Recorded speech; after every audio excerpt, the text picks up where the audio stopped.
ইহসান দিয়ে যা জয় করা যায়, কঠোরতা দিয়ে সেটা কঠিনকালেও জয় করা যায় না। আওয়াজ করে বলেন ঠিক কি না?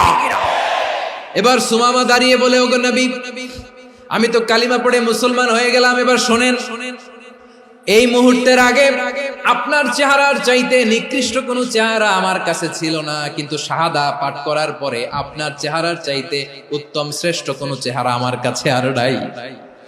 ও নবী, আজকের দিনের আগে ইসলাম ধর্মের চেয়ে নিকৃষ্ট অপছন্দনীয় কোনো ধর্ম আমার কাছে ছিল না, কিন্তু এই মুহূর্ত থেকে ইসলামের চেয়ে সেরা শ্রেষ্ঠ পছন্দনীয় কোনো ধর্ম আমার কাছে নাই।